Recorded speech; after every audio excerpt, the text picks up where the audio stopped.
Guys, my name is Autumn. I am doing an independent route for surrogacy, and I am just kind of showing you all of my tips and my process so that you can know if you're going through an independent journey what it's kind of going to be like. An agency journey is really different along the lines of like paperwork and setting things up and all of the extra stuff. There's kind of a middleman. And for independent journeys, there's nobody. So you're kind of figuring everything out on your own and pushing those steps forward yourself. So I'm here to kind of help you figure that out. So yeah, if you're interested, follow along.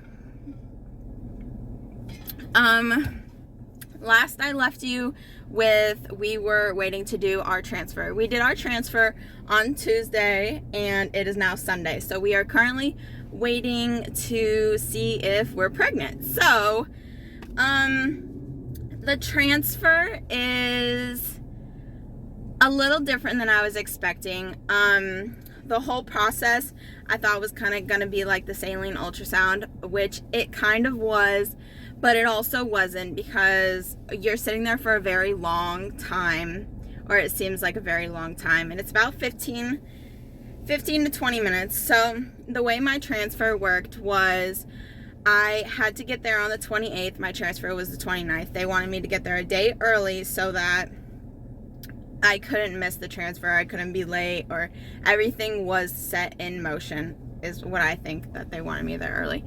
So I had to get there the 28th. We arrived the 28th, and the 29th, I had to go in 45 minutes before my appointment. And the reason being that I had to do my labs, my blood work,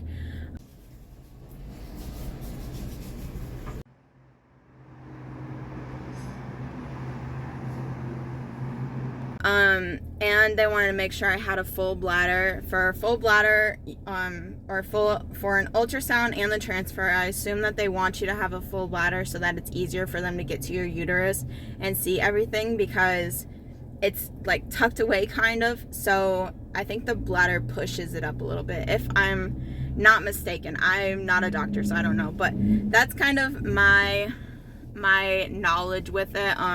I've been pregnant a few times, and every time they want you to have a full bladder, so I assume that's why.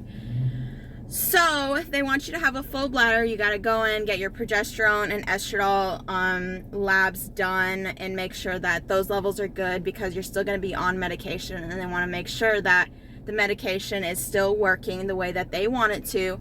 I'm on suppositories for progesterone, injections for progesterone every day, and estradiol every third day. So I'm on a few different medications. They also had me on a oral one that started with an M, and an oral one that started with a D, and then I'm also on vitamin D's and prenatals every single day. I finished the other two medications that were oral. Now I'm still on suppositories and progesterone and estradiol. So they had to check my levels, and then I went into the back room, and my husband and I waited while I filled up my bladder some more, and then we went back in the operating room. So they had me lay on the table. I was in a hairnet and all the fancy stuff, and they had the screen up where I assume all the frozen stuff was. They had the screen up above that window, and it had their embryo on the screen, which was really nice. They wanted to show me that it was still moving around, and it was actually cracking open, so that it was nice and ready for the transfer. So they put me in the stirrups after I seen the embryo, and they put the speculum thing inside of me, and then the way that they were doing the transfer was a catheter, and then they put it along your uterine wall, and they will inject the embryo onto it, I guess. What they don't tell you is it's super duper uncomfortable. It's not so painful. It can be a little tiny painful because it is your cervix. So what they also don't tell you is you're not allowed to tense up, because they're working with so many things down there and inside of you that the speculum, when you tense up, it closes and it pushes out. So I was not aware of that, because when you're doing like normal, like pap smears and stuff like that, they don't, like, you're gonna tense. They already know that. But the lady told me multiple times not to tense up. So that's something that you need to know. Don't tense, because it makes the process a lot harder. So don't tense up. My husband was there and he let me hold his hand, and I squeezed it whenever I felt the need to tense, so that I could just be relaxed down there. So that is how it went. After they were done, it took about 15 to 20 minutes. They were in there moving the catheter, and then my uterus, I think they said, flipped on them. So then they had to redo it. So it took about 15 to 20 minutes, and then they took it out. They told me that it was nice and clear, like the ultrasound was very clear and everything went very good. So then they had me go pee. I think they should have just made me lay down. Personally, that's my idea, is you should just lay down afterwards. Don't worry about going pee, even though if you're like me, you can't hold your bladder like at all. But don't go pee. Just lay down, because you want that embryo to wait for a few minutes. But they had me go pee, and then they had me lay down in the back room for 10 to 15 minutes. And then we went back to the hotel and we went on bed rest. For a day or two is what they say. We just relaxed for the rest of the 2 days because we didn't want any chance of it not working. So that's where we're at now. Hydrate. Now we're just waiting to see if we're pregnant. On the 8th, which is next Friday, I have HCG blood tests to do, which will tell us if we're pregnant or not, because the amount of HCG you have in your body.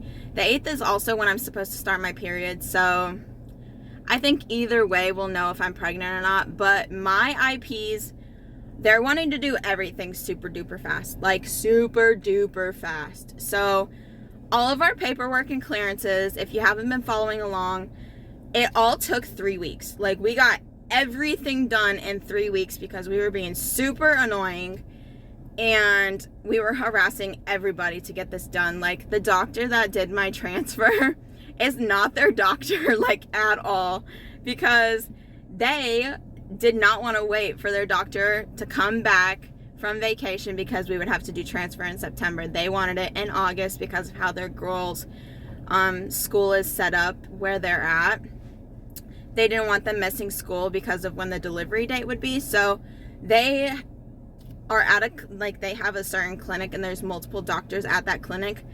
They were like, whatever, like, you're not doing the transfer. We'll have a different doctor do it so that it can be done the day that we want it done. So little factoid, you can have that done. So we switched doctors just for the transfer. The other doctor is still their doctor. But yeah, we got everything done super, super fast. Their doctor got me in for their clearance, and we got that done. And then we had a different doctor do the transfer so that we could get it done this month. So now we're just waiting to see if we're pregnant.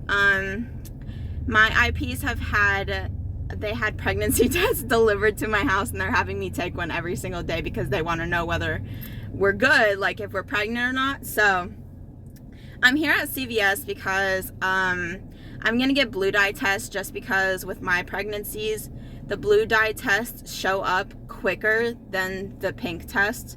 I don't know why, it's just what I've experienced myself. The blue test, the dye picks up HCG a lot better than the pink test do. Like, if you do a blue test and you do a pink test, you can normally tell with the blue test a lot sooner, within like a few days sooner. So I'm here at CVS picking up more tests. I have more pink tests at home, but I don't trust those ones as much as I do the blue test, just because I have 4 kids at home and this is what I've used.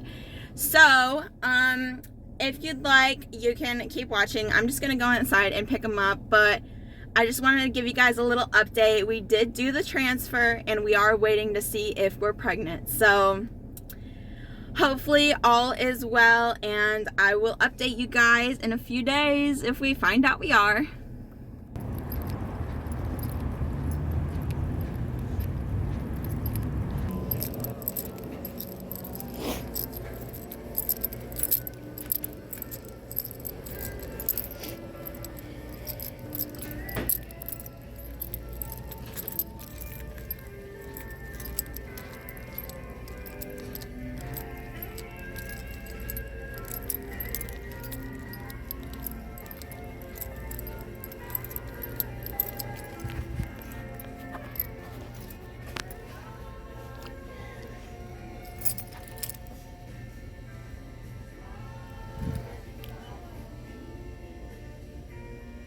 See, like, these are the ones that they had ordered to my house.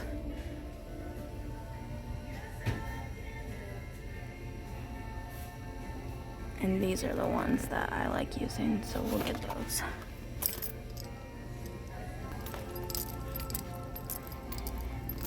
Pick up some more of this.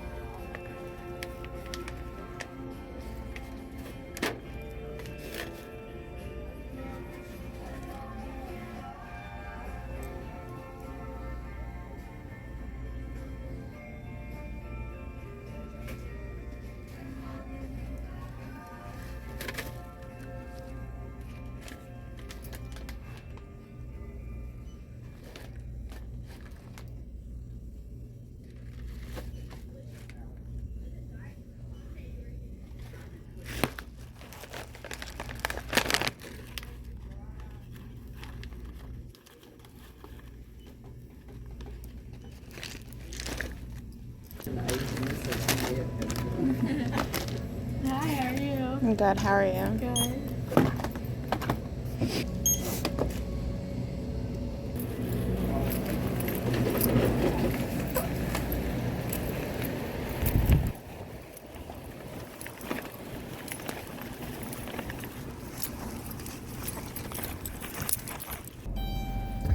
So now I'm gonna go home. It just occurred to me that people probably want to know compensation. So the flights, whenever I need something paid for, I just sent my IPs.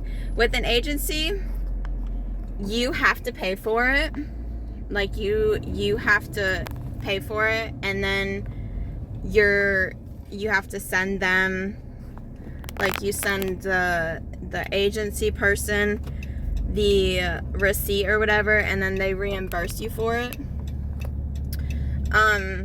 So with my IPs, I just sent them the link of the tickets that I wanted for my husband and I, and then they paid for it.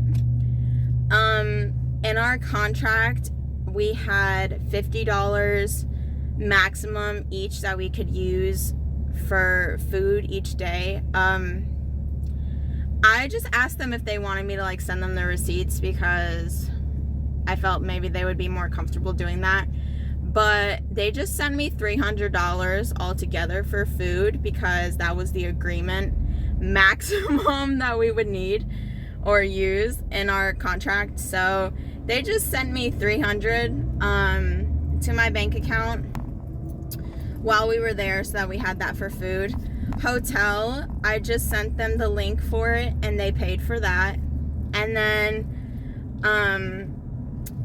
compensation for transfer can be different depending on what you want in your contract and what the agency's is. I think the standard is $1,000, but it could be different depending on if you're experienced surrogate or whatever have you.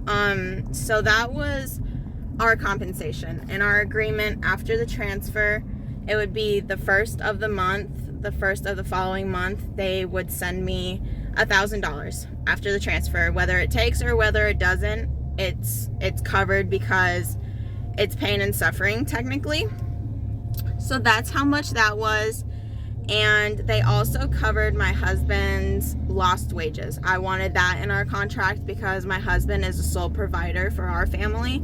I'm a stay-at-home mom, so because he had to come down, or he had to go over there with me, because you have to have a support person, he had to miss 3 days of work, so they also covered that. I just had to send them his pay stubs, and they covered that. So they sent that with the compensation for the transfer, and then we are just waiting to see if it takes, and then we'll go from there. If not, we'll go through with another transfer. I'm pretty sure they only have 3 embryos, so I'm not, in our contract it says we will do it 3 times, but